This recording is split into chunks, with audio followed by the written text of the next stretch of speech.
Hello and welcome to Nameless Media. I am your host. I don't have a name, that's why the channel is called that. I've seen all 10 of the movies that are nominated for Best Picture at the Oscars this year, and the Oscars are now less than a week away. So here they are, ranked, in my opinion, from worst to best. One last thing before I get into it, be sure to leave a like, comment, subscribe, and ring the bell. I'm a really small channel, so any amount of engagement really helps with the algorithm. Without further ado, let's start with the worst at number 10. Yes. No. Yeah, obviously, Emilia Perez is in last place, and I know what you're waiting for.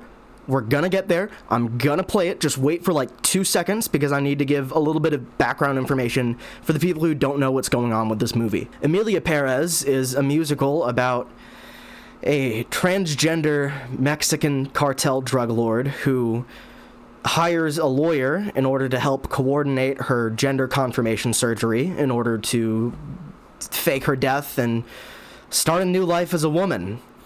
It's directed by a cisgender French dude who evidently has a surface level understanding of Mexico and of transgender people. The film is widely hated and marred with numerous controversies despite its astonishing performance on the awards circuit, but outside of the awards bubble, it's probably most well known for this viral clip. Here it is, play that shit!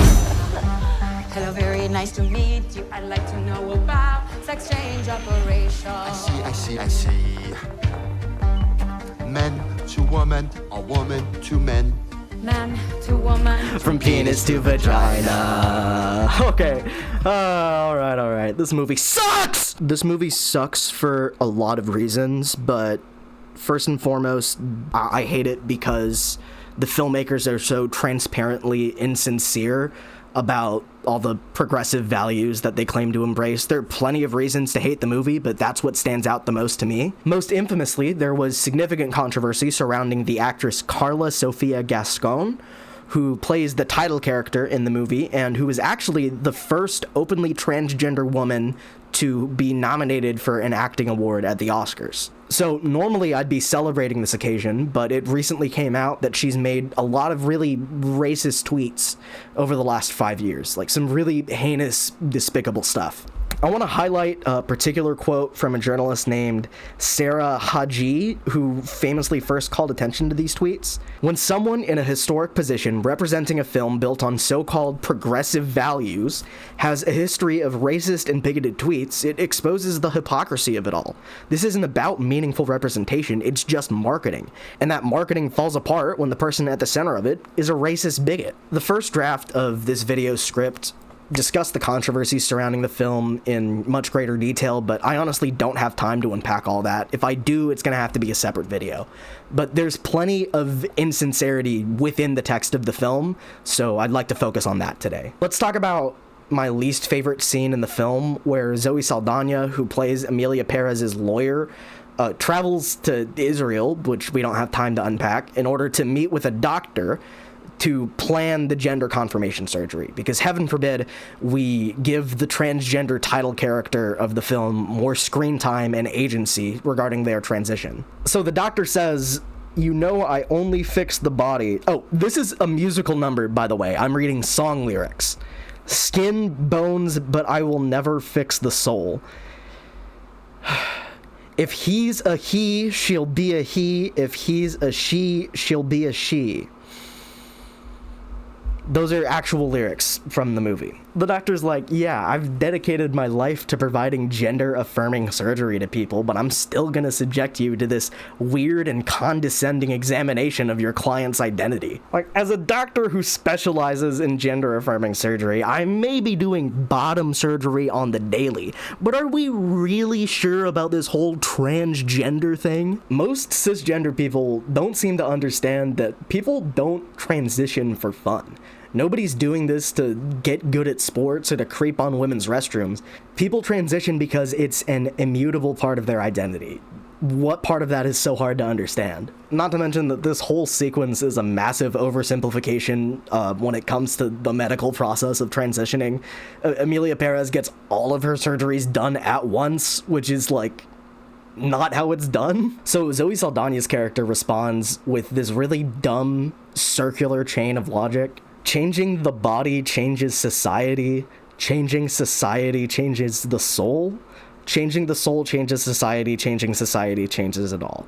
So, first of all, it sounds real stupid when you say it like that. Second of all, it kind of sounds like you think the entire point of transitioning is to fit within cisnormative societal standards. Like, yeah, for the sake of safety, that's part of it, but it kind of sounds like you think that's all of it.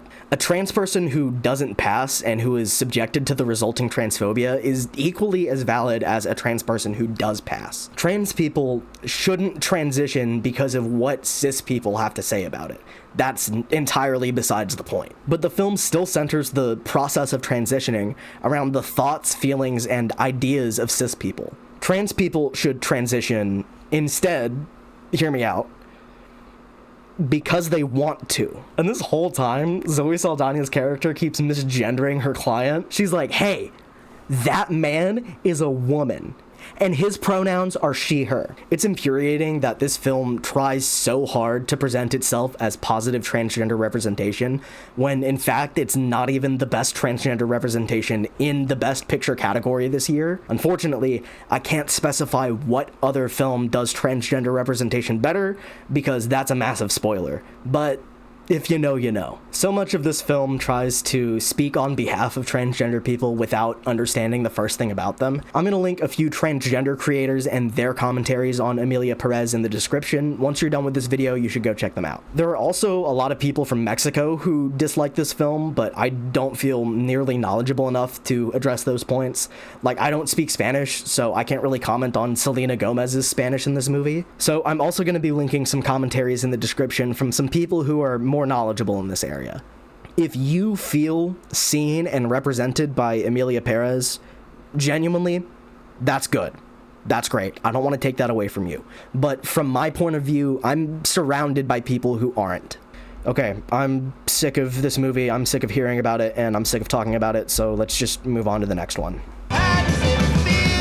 Musical biopics often feel like film adaptations of Wikipedia articles, and they're not really my thing. A Complete Unknown is a movie where Timothee Chalamet plays Bob Dylan, and that's really all there is to it. It covers the span of time from his arrival in New York up until his, at the time controversial, now iconic performance at the 1965 Newport Folk Festival, where he played using electric instruments for the first time.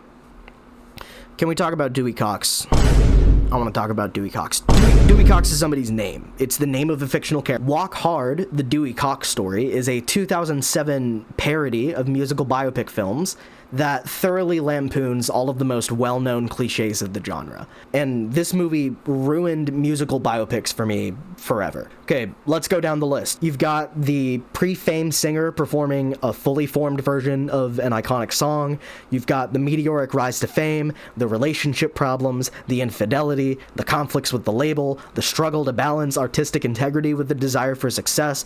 It's all here. We've seen it all before. This movie has been made a million times. Dewey Cox helped me realize that the musical biopic is essentially a game of cinematic Mad Libs. It's an overused formula that Hollywood keeps recycling because acting depictions of famous musical icons tend to get acting award nominations at the Oscars. What's even worse is when screenwriters stretch the fabric of a true story in order to fit the skeleton of the Dewey Cox musical biopic. Like, oh, here's a scene where Bob Dylan performs The Times They Are A-Changing to a crowd who supposedly never heard it before, but by the time we got to the third chorus, everybody was singing along. Like, bullshit. There's no way that it happened like that. In real life, by the time that concert took place, the album had already been out for 5 months. So if you're gonna rewrite history, at least do something interesting with it. Something other than Dewey Cox for the 10th time. For example, I've heard that Better Man, the movie where Robbie Williams is played by a CGI monkey, is actually really good and entertaining. The filmmakers made some pretty daring choices, but judging by the critical reception, it seems that they've really paid off. Unfortunately, I haven't seen the movie because as an American, I have no idea who Robbie Williams is. Or, for another example, they're making 4 biopics, each about a different member of the Beatles, filmed back-to-back, all with the same cast, Lord of the Rings style. That sounds really cool. That challenges the form in a substantive way. You've got the opportunity to tell the same story from 4 different perspectives, or you can tell 4 chapters of the same story, each from a different perspective. There are a lot of different directions that you could take this concept. So what I'm trying to get at is that if you want to make a musical biopic interesting, you need to do something to challenge the form. I would have liked this movie if Timmy was a monkey. So the very purpose of this movie is to serve as a vehicle for Timothée Chalamet's performance as Bob Dylan, and it's fine. I really like Timothée Chalamet, but the decision to do a musical biopic, I think, is, like, at the end of the day, pretty uninteresting, and it might be challenging from a technical standpoint, but I think that he's a very creative performer with a lot of talent, and there are other better things that he could be doing with his time. So Timothy's been on a nonstop aura farming campaign in an effort to secure the Oscar for Best Lead Actor for his performance in this movie, and I genuinely think that his solo warehouse rave dance party produced by Greg Fraser was a much more interesting watch than this movie. Like, I don't want Timothy to win the Oscar because of his Bob Dylan impression. I want him to win the Oscar because he did that interview with Kendrick Lamar before the Super Bowl halftime show. He was going bar for bar rapping The Heart Part 2. Like, that man deserves an award, but it's not for the Bob Dylan movie. The movie really keeps Bob Dylan at an arm's length. We don't really come to an intimate understanding of what makes him tick. And I guess that makes sense, given that Bob Dylan is a famously enigmatic person, but it just means that I have an even harder time getting on board with this movie. Like, I don't understand this guy any more than I did when I came into the movie, and you're not really doing anything else to capture my attention. I'm really glad that the extended sequences depicting Dylan's live performance are pretty good, by virtue of the fact that Dylan's a really good songwriter, because if not, this movie would be even harder to get through. So otherwise, I don't really think that there's much to chew on here, so let's just move on. I did not care for The Brutalist. Did not care for it. Adrien Brody, fine actor, did not care for the movie. The Brutalist is a historical epic drama about a Hungarian Jewish architect who immigrates to America after surviving the Holocaust in order to pursue the American dream. Famously, it is nearly 4 hours long, including a 15-minute intermission in the theatrical release, and that is not what I dislike about it. The runtime was surprisingly manageable. I think the intermission made a really huge difference. I could get up, stretch my legs, use the restroom, all that. I think that more long movies should be put into theaters with intermissions. That was really cool that they did that, in my opinion. I'm gonna talk about the other things that I like about the movie. Oh, how about that score? That score is just beautiful, right? And the production design, can you believe that they made this thing for like $10 million? That's ridiculous. It looks so gorgeous and expansive despite being made for such a small budget. Obviously, this is a movie about architecture, so the production design is a really big component. You got to see the buildings that the architect has designed. There's this library room that he makes that I think is a very gorgeous set. The movie looks like it cost at least 5 times what it actually cost. Adrien Brody, like I said, fine actor. The use of AI to enhance his performance is concerning, and I don't like it. However, I understand that Reese Feature was only used for the scenes where he was speaking Hungarian. You know, that's not a lot of the movie. Most of the time he's speaking English. But I don't like the precedent that it sets, but he still did a good job. Yeah, it was a very immense and transformative performance for Adrien Brody. And I do think that he deserves to be in the running for Best Actor, but he's not who I would personally pick. Guy Pearce was fine. So this is one of those movies that I respect and appreciate more than I enjoy. Wow, I'm gonna take that again. Appreciate? So this is one of those movies that I respect and appreciate more than I enjoy. It had some really compelling imagery, it held my attention for the whole runtime, but it just didn't blow me away in the same way that it did for other people. I do appreciate it, especially from a technical standpoint. I just didn't really personally connect with it all that much. As for the things that I explicitly don't like, it's really hard for me to talk about without getting into spoilers, but I'm going to try to stay as spoiler-free as possible. It's a common criticism that there are certain choices that were made in the second half of this movie that confused a lot of members of the audience, myself included. I still haven't made heads or tails of the ultimate thematic conclusion of this movie, especially after that epilogue. That definitely confuse things a little bit.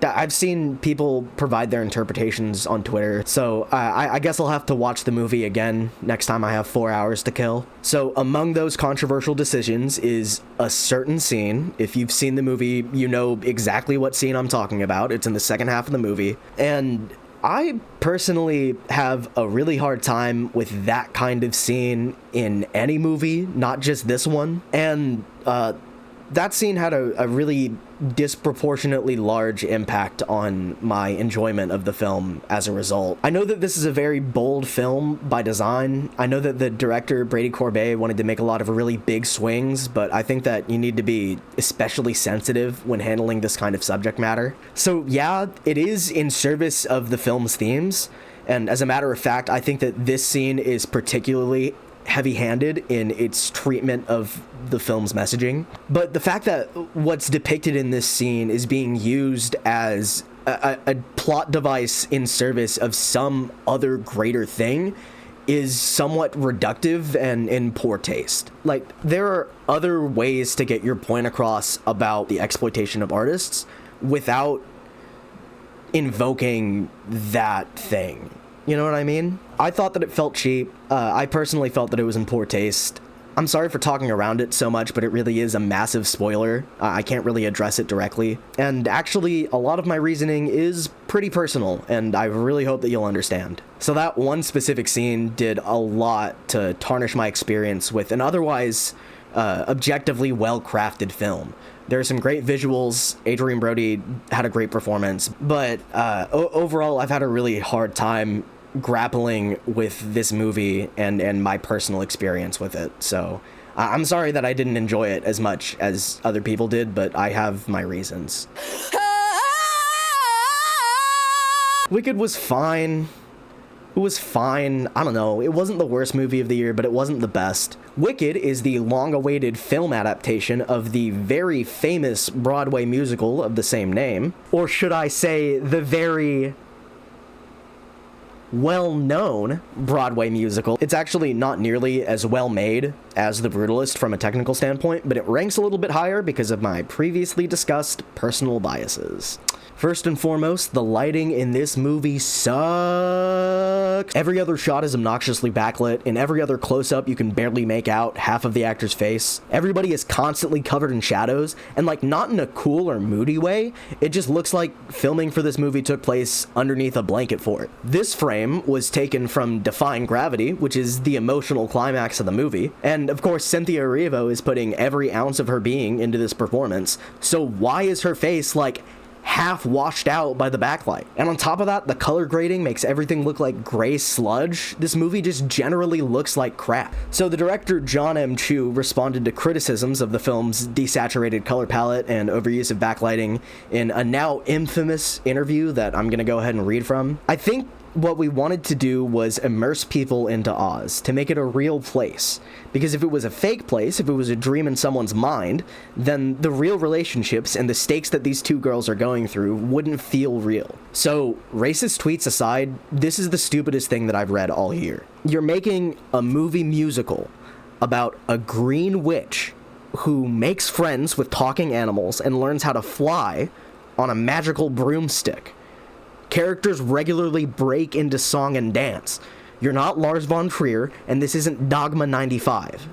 Get over yourself. For those keeping track, this movie is based on a Broadway musical, which is based on a fantasy novel, which is based on literally the most famously vibrant and colorful film of all time. That's the point of The Wizard of Oz. It's inseparable from the film's identity. So just get a fill light. Just light your actors. It's fine if you light your actors. It's fine if it's not realistic. It's fine if it's not diegetic. Nobody cares. Just light your actors. We want to see their faces. And don't patronize us by acting like you were going for realism in this Broadway musical adaptation. I know it's kind of silly to wear a ski mask and get super heated about the lighting in the movie Wicked, but this is the biggest movie of the year, and I don't think that there's an excuse for it to look like crap. The studio spent like hundreds of millions of dollars on this thing. So for a movie that I like less to be much better looking on a much smaller budget is absolutely inexcusable. Other than that, there's some serious pacing problems in this movie. I think that there are a lot of scenes that go on for way too long. Brady Corbett can get away with making a 3.5-hour movie because he knows when to end a scene. So the runtime of the original Broadway show is 2.5 hours, and this movie has the same runtime despite the fact that it's only adapting the first act of the musical. Defying Gravity is, no exaggeration, 15 minutes long because we keep cutting away from the singing for more dialogue and drawn-out poses. There's this one moment during Defying Gravity where Elphaba's falling for like 30 seconds and she's looking at a reflection of her younger self in the window and like coming to terms with her character arc and this and that, and like, girl, you would have hit the ground by now. You would have been a green splat. You would have looked like plankton after SpongeBob stepped on him. What I'm trying to get at here is just get back to the singing. The singing is really, really good. Like, Ariana Grande and Cynthia Erivo are both really talented performers, but every other number feels like musical edging because we keep cutting away from the songs for more dialogue. Okay, now that I've alienated all of the Wicked fans, let me try and get them back by talking about the things that I do like. First and foremost, Baby Nessa Rose.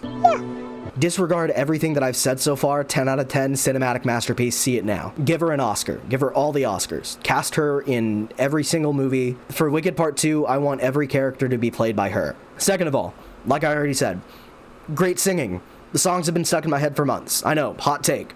The songs in Wicked are good, but it's true. I have nothing else to add to the conversation about how great the songs are. This musical has been out for like 20 years, so of course the big budget movie adaptation is gonna do a good job of adapting those songs. The production design is absolutely gorgeous. That's part of the reason why I'm so pissed about the lighting and the color grading, because the sets look so great, but they're just shot in the most incompetent manner. Maybe I've been a little bit too hard on the director because I do understand wanting to bring something tangible to this experience that's only existed as a Broadway stage show. That's, you know, one of the key advantages of the medium of film over live performances is that you can create fully fleshed out environments that aren't bound by a physical auditorium. So I really am thankful that they decided to create physical spaces for the performers to inhabit instead of just throwing them in front of a green screen.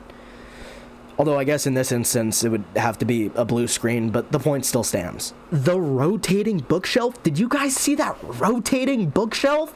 That's cool as hell. I really hope that this is what the industry takes away from this film's success. Every studio wants to have a big budget tentpole blockbuster with visual spectacle, but movies like Barbie and Wicked get it especially right by relying on physical sets instead of digital effects. So I really hope that Wicked takes home the Oscar for Best Production Design. The other nominees certainly do a great job, and you may prefer their production design, but I really hope that the Academy chooses to reward and recognize the big budget musical spectacle of Wicked, so that studios are more incentivized to make movies like this when they're looking for their next tentpole blockbuster. So if you look past the flaws that I've been harping on, there really is a lot to love about Wicked. It's just that there are certain pacing issues and visual decisions that frustrate me to no end.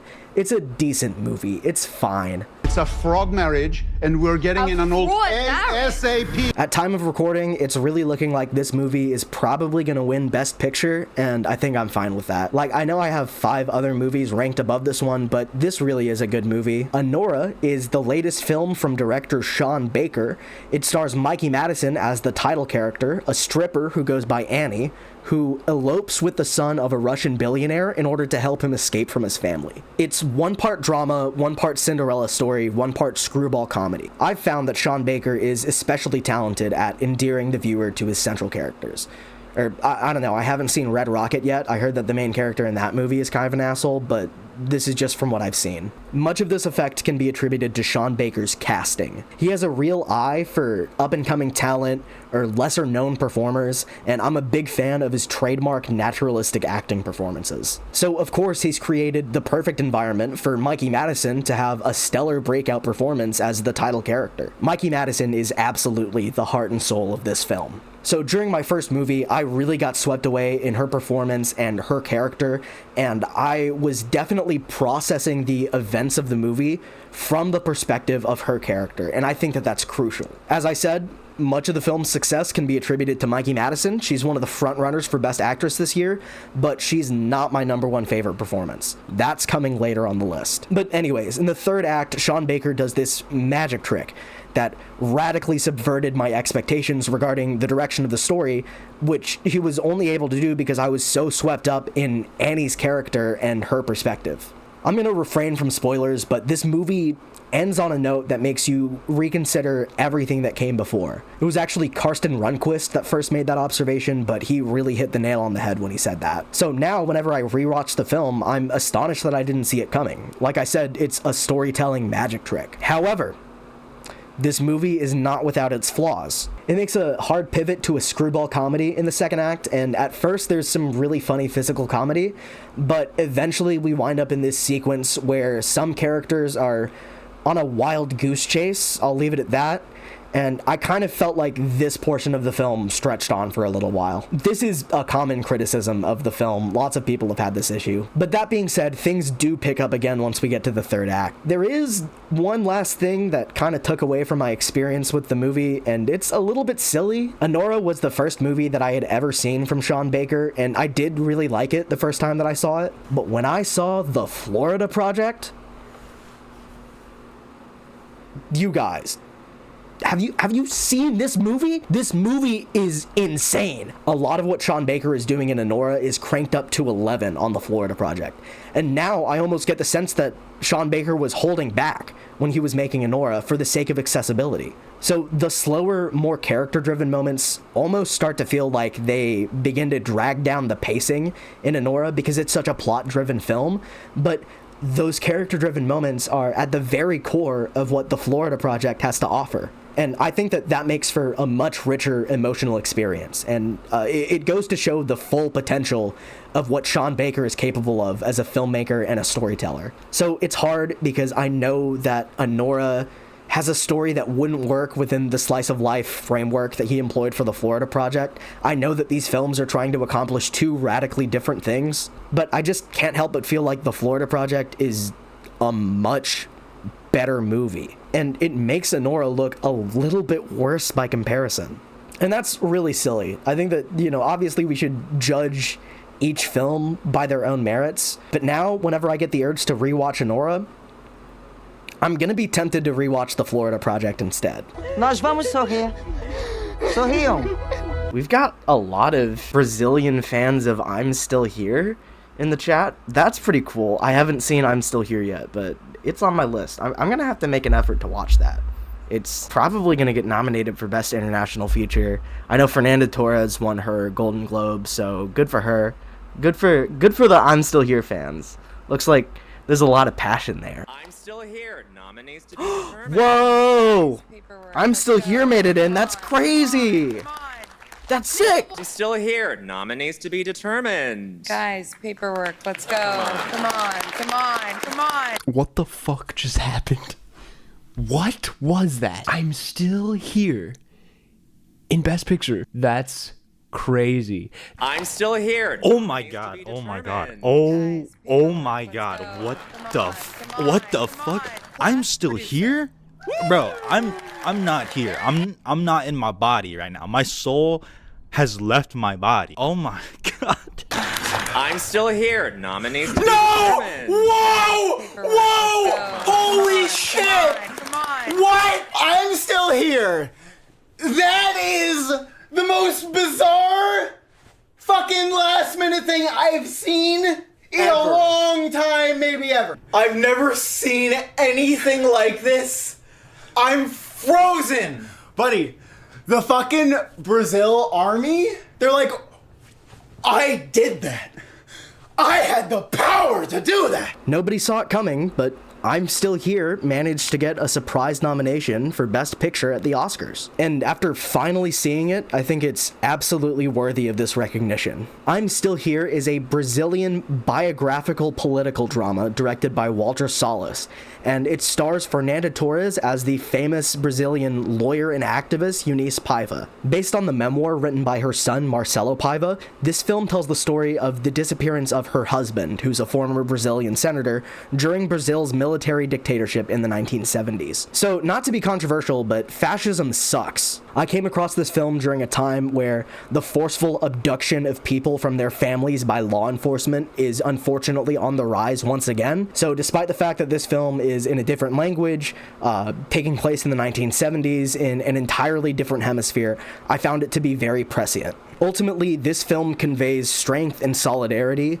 despite immense pain and grief, and it's anchored by this nuanced performance from Fernanda Torres. Now, I hadn't heard of Fernanda Torres before this award cycle, but she's a superstar in Brazil, and this is a very important part of their history. So, of course, the Brazilian community has really rallied behind this film. It's currently the second highest rated Best Picture nominee on Letterboxd, and a lot of the reviews are in Portuguese. So when you look at the other nominees for Best International Feature Film at the Oscars this year, it kind of makes you think, doesn't it? I think it's super rad that the Academy is doing a slightly better job of recognizing global cinema in the Best Picture category, especially because the other Best Picture nominee not in the English language is, how you say, shit from a butt? Yay, bare minimum. So let's talk about Fernanda Torres, because she's the best part of this movie. Impeccable face acting, best face acting in the Best Actress category this year.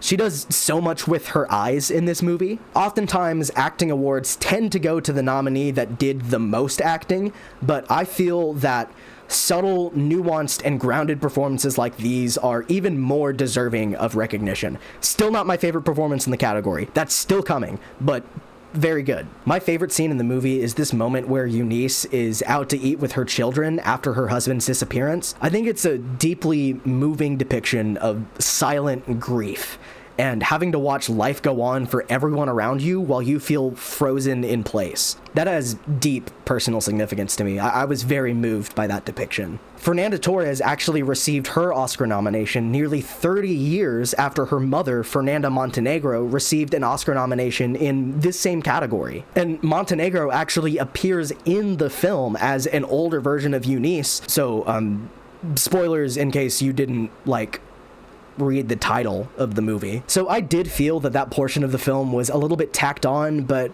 after understanding the full context, I do think that it's an interesting component of Fernanda Torres's career narrative. The movie doesn't delve into details about the political context that surrounds the events of the film. However, I feel that a lack of knowledge about Brazilian history works to the benefit of the film because it plays up the drama of the story. American audiences may be in the dark about what's happening to Eunice's husband, but Eunice is right there with us as she struggles to find answers. So despite its dark subject matter, like I said, this is a movie about strength and resilience. A lot of the child performances play really well against Torres. I think that it creates a really believable family dynamic, and they do a good job of depicting different ways that people can grapple with grief. I don't have a lot of negative things to say about the film. I thought it was really good. It's just that each of the movies ranked above it are even better.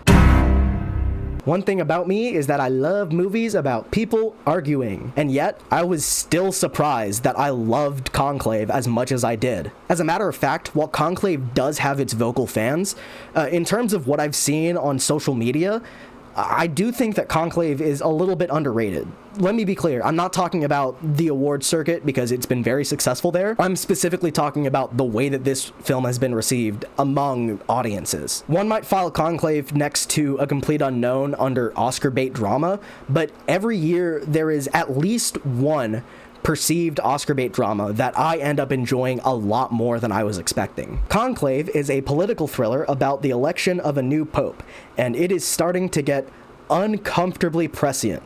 Pope Francis, I hope you're doing well. I wish you the best. So whenever the Pope dies or retires, a bunch of high-ranking Catholic priests called cardinals gather in Vatican City for a secretive meeting called a conclave, where they deliberate, pray, and vote, sometimes for weeks on end, until eventually one of them is selected as the new Pope. I wasn't raised Catholic. I don't keep up with the Catholic Church, so I had a lot of knowledge gaps going into the movie, but I was still able to understand everything that was happening, and I was still fully invested. As you've probably heard, there are a lot of shocking twists in the plot, so I'm not going to get into too much detail. Suffice it to say, every candidate has their secrets. I'm going to leave it at that. People have drawn comparisons between this film and 12 Angry Men, and people have also drawn comparisons between Conclave and Mean Girls, and I certainly see the similarities. Do with this information what you will. Okay. Gorgeous cinematography in this movie. It is not an exaggeration to say that every other shot in this movie is a complete marvel to look at. Not enough people are singing the praises of this film's cinematography. With the exception of maybe The Brutalist, I think Conclave is a significant cut above every other film that we've discussed so far in terms of visual style and production value. So part of this can be attributed to the setting of Vatican City lending itself to some very immaculate production design, but in addition to that, it's also framed and presented in a very compelling way. A lot of the prettiest overhead shots of the year are in this movie. So I've seen Conclave twice already, but it took me until writing this script to realize that all of these overhead shots and over-the-shoulder shots can reasonably be interpreted as a representation of the all-seeing eye of God. That's really cool. Another thing about me is that I love it when the perspective of the camera has a diegetic purpose within the film. That's really cool. I like that a lot. Okay. Here's my hot take of the day. I'm gonna get canceled for this, but the woke radical left can't stop me. If I had an Oscar ballot, my vote for Best Actor would go to Ralph Fiennes. I wouldn't be unhappy if Timothée Chalamet won Best Actor, because I like Timothée Chalamet, even if I think performing in a musical biopic is a boring choice. I like Coleman Domingo, but Sing Sing wasn't really for me. I still haven't seen The Apprentice, but I'm sure that Sebastian Stan did a fine job depicting a young Donald Trump. As I already said, Brody is certainly worthy of praise for his emotional and transformative performance, but in my opinion, Ralph Fiennes' performance as Cardinal Lawrence demonstrates the most nuance and finesse out of everybody in the Best Actor category. There is a deep existential conflict at the center of Cardinal Lawrence that can't be conveyed through obvious means. Part of his struggle is with his repression. Cardinal Lawrence needs to give off the appearance of a strong spiritual and bureaucratic leader, but he also has to contend with and conceal his own doubt. Furthermore, only a small portion of the dialogue directly addresses the nuances of his character. A lot of the runtime needs to be devoted to the politics of the conclave and the shortcomings of all of the other candidates. Therefore, a lot of his character exists within the subtleties of his performance and the quiet hesitation in his demeanor. This is the most layered performance in the category, and I stand by that. Many critics have reduced his character to a mere vessel to guide the viewer through the events of the story, but I think that that doesn't give Ralph Fiennes enough credit for his portrayal of Cardinal Lawrence's inner turmoil. If I see one more person on Twitter write this off as a boring performance, I'm gonna do something that'll put me on the national news. I ride or die for Cardinal Lawrence. That is my peepaw. If Cardinal Lawrence has 10 fans, I'm one of them. If he has one fan, it's me. If Cardinal Lawrence has no fans, I'm dead. Anyways, Conclave was surprisingly great. Even if it's not the type of movie that you would normally seek out, I encourage you to give it a shot. This is why I love awards season, because for every Emilia Perez or a complete unknown that I have to sit through, I get a pleasant surprise like Conclave. You can't muss up a bigger hug than that. I'm gonna remember that next time. Turn. Hug me again.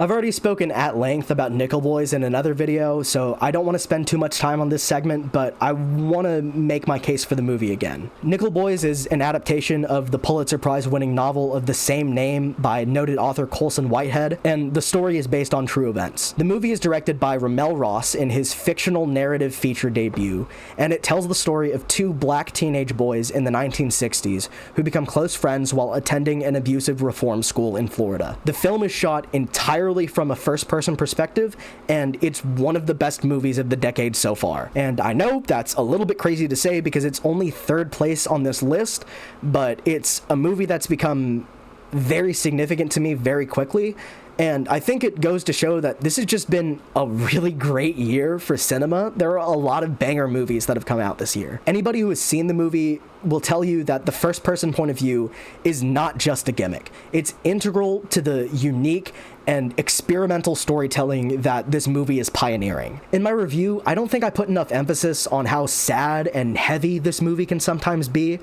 but I think that's because I mostly remember this movie for, first, its exhilarating visual storytelling, but also for its thematic conclusion about love and strength and perseverance in the face of oppression. That being said, the ending of this movie is still a gut punch, but don't miss it. Not enough people are talking about this movie, and not enough people have seen this movie. So go watch my video about it, but more importantly, go watch the movie itself. See it in theaters if you can. Based on the time that this video is coming out, that might not be possible, so you may have to wait for streaming, but just see it. Whatever way you can, go see this movie.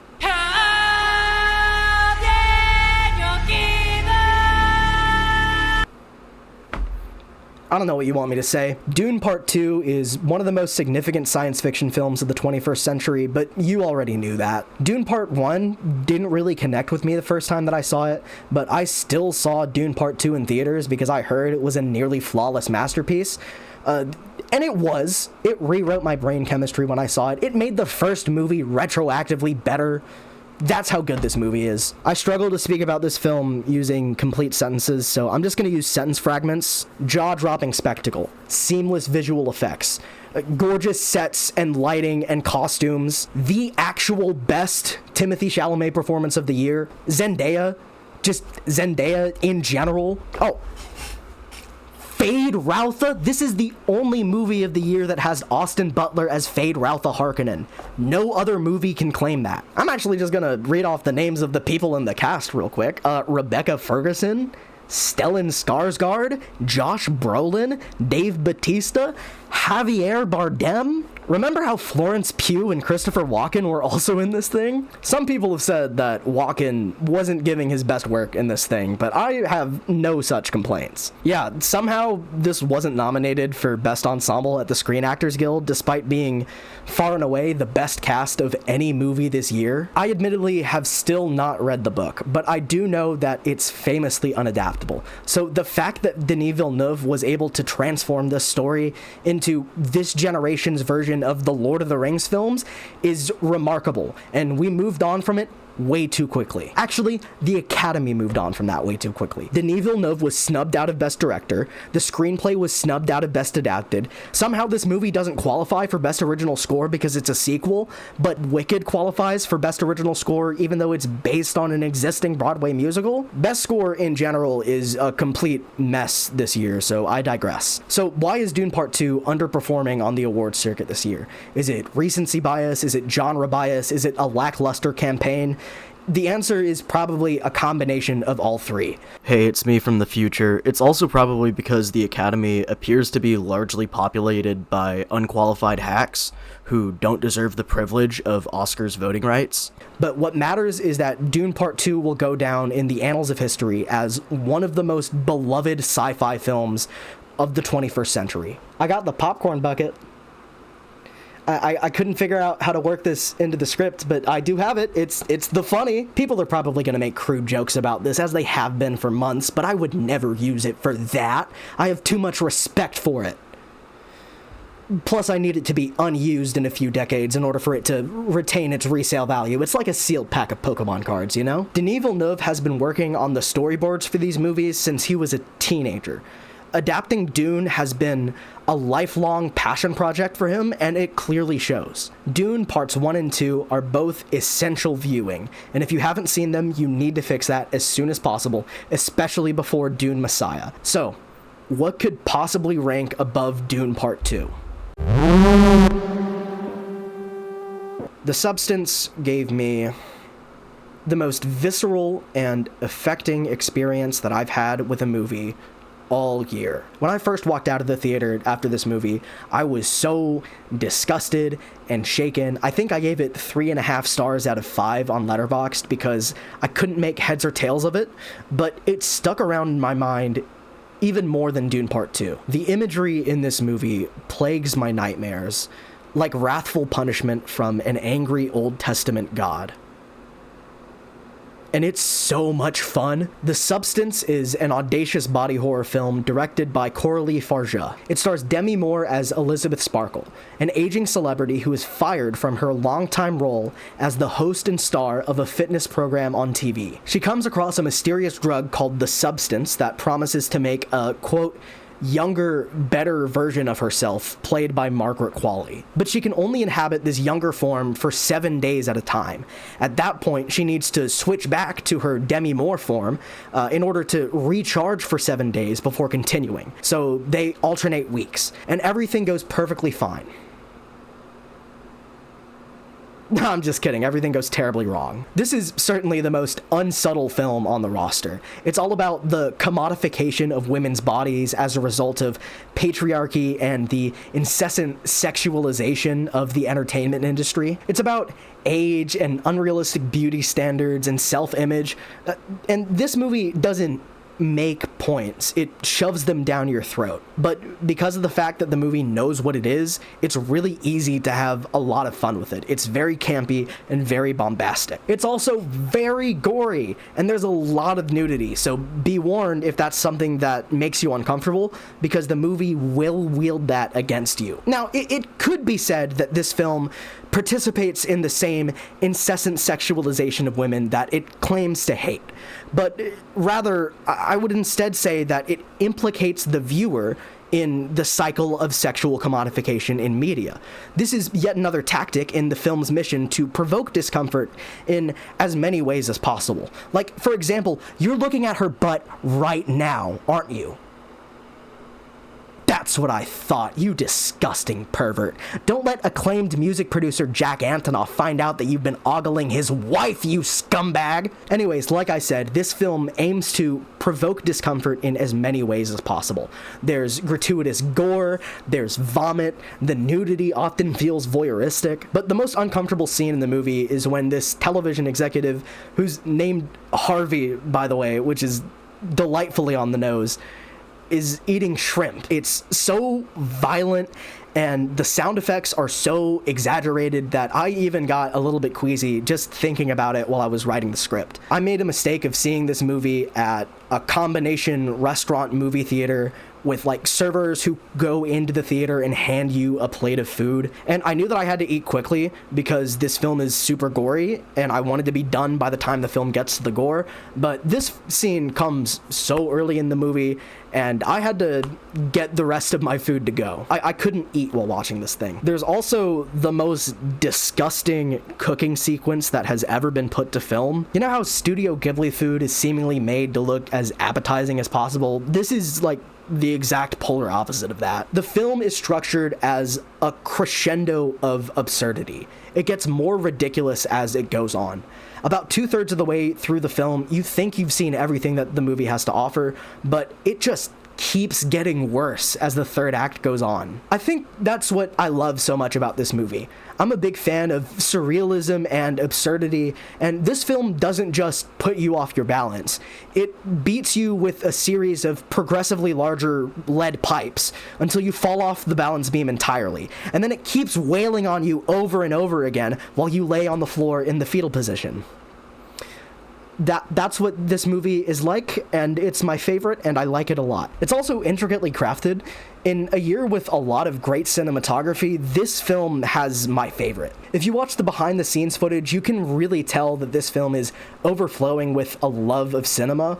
There's a lot of ingenuity in the filmmaking. Don't watch the behind-the-scenes footage until after you've seen the movie because there's a lot of visual spoilers, but if you have seen the movie, definitely go over to Mubi's YouTube channel and check out the 30-minute documentary featurette that they recently put out about the production of this film. It's really fascinating stuff. The imagery in this movie is absolutely rad as hell, even between the ridiculous set pieces. Like, especially between the ridiculous set pieces. There's a note in my script that just says talk about Demi Moore, and that's all it says because I don't know what to say about Demi Moore. This is my favorite performance of the year. I really hope that Demi Moore gets the Oscar for Best Actress. This performance is so daring, and there's so much interplay with her career narrative. She shows so much range. There's a lot of crazy makeup, and she has to give a very over-the-top performance in some scenes. But her performance also grounds the film in deep sincerity. You really get to feel for Elizabeth Sparkle. Honestly, I think that the interplay between Elizabeth Sparkle's character and Demi Moore's career narrative is a really big factor in my enjoyment of this performance. And it kind of just goes to show why I love awards season so much. Like, Demi Moore's story up to this point and how it mirrors Elizabeth Sparkle's story is so cool. If you haven't seen Demi Moore's acceptance speech for her Golden Globe for this role, definitely go check it out. I know I said that acting awards shouldn't always go to the nominee that does the most acting, but when I look at Demi Moore's performance in this film, I do think that this time it's justified. I think this movie really speaks to the power of cinema as a medium. Movies aren't just entertainment. They can be visceral, they can be affecting, and they can leave a significant imprint on you. When this movie first came out, many said that it was going to be nominated for numerous awards, and honestly, I didn't believe them at first. I thought there was no way that the boomers at the Academy would let a movie like this into Best Picture, especially given their long-standing bias against horror films. But Coralie Farja made a film that demands attention to the extent that even the Academy couldn't look away. The Substance is definitively my favorite film to be nominated for Best Picture this year. There's absolutely no shot for it to win Best Picture, but I'm really glad that it's here. Okay, this is gonna end up being the longest video that I've ever made. Editing this is gonna be a massive challenge. That's all I've got for today. Thank you so much for watching. If you liked the video, please be sure to leave a like, subscribe, ring the bell, leave a comment, just engage in whatever way you can, because as a small channel, any amount of engagement does a lot to help the video. And I think that about covers it. Thanks for watching. Welcome back to the 10-second solid black screen during the end card so that you can click on stuff. I've been editing this thing for like multiple days now, and it's over 40 minutes long. So if you made it all the way to this point, did you like it? Was it good?